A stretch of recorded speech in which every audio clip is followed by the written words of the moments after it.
Welcome to Every Child Belongs.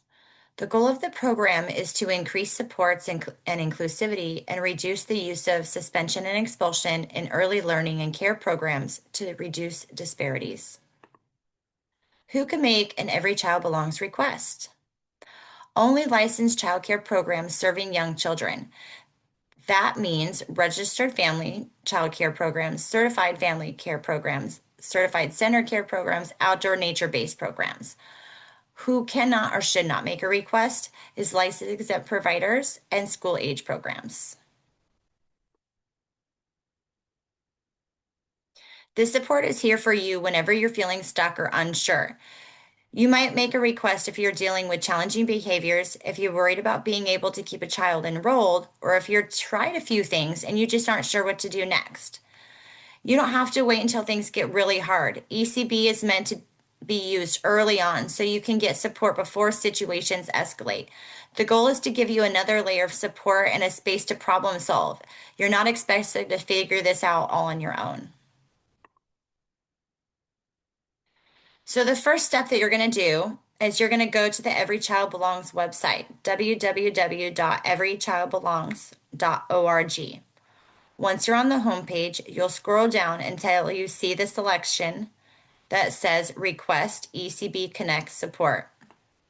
You'll notice there are several options to get started in different languages, including English, Spanish, Vietnamese, Chinese, and Russian. From there, you'll just select your preferred language, and that will take you directly to the support request form.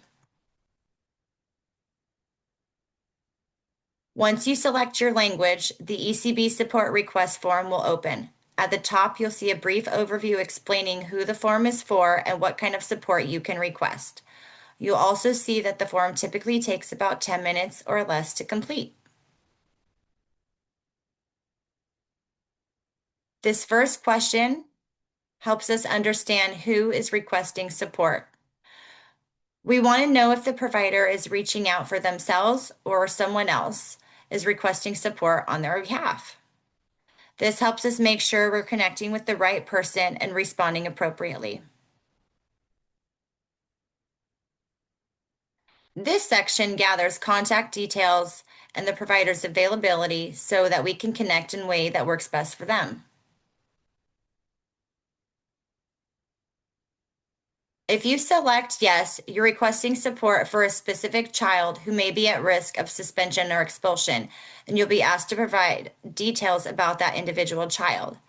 If you select no, show me other types of available support, you're asking for general guidance, consultation, or program level support. Choosing the right option helps make sure the request is routed to the right support.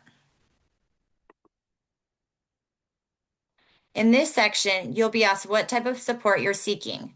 In the first screenshot, if selecting no, which brings up a set of general support options like program support, group support, or educator wellness.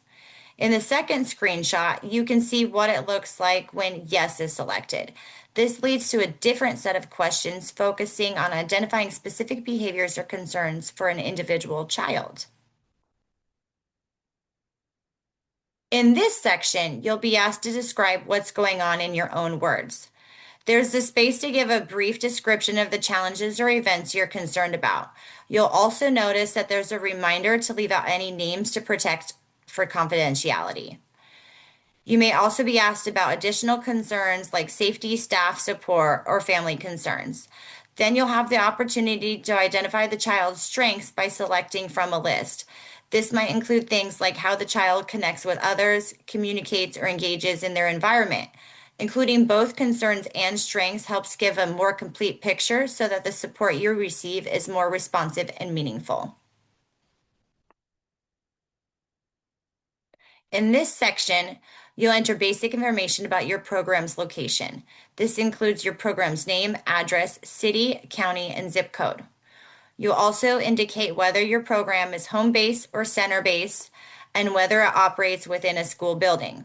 This information helps ensure your request is routed to the right regional support team. From this point forward, the rest of the form will remain the same regardless of whether you selected yes or no earlier.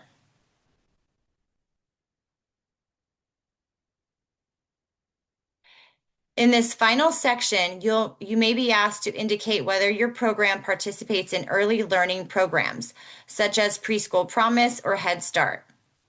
There are also a few option fields, such as license or provider numbers, that you can complete if you have that information available.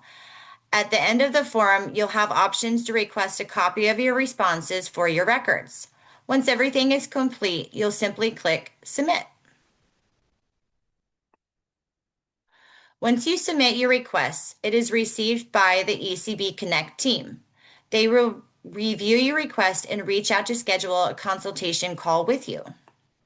During that call, they'll take time to understand what's going on and what kind of support would be most helpful. From there, you'll be connected to the appropriate support, such as technical assistance or a mental health consultation. That support is then provided directly at your site, so you're not navigating this on your own. The goal is to make sure that you feel supported every step of the way. And if you have any questions or need support, you can connect directly to your local Multnomah CCR&R, BPI, or Cairo.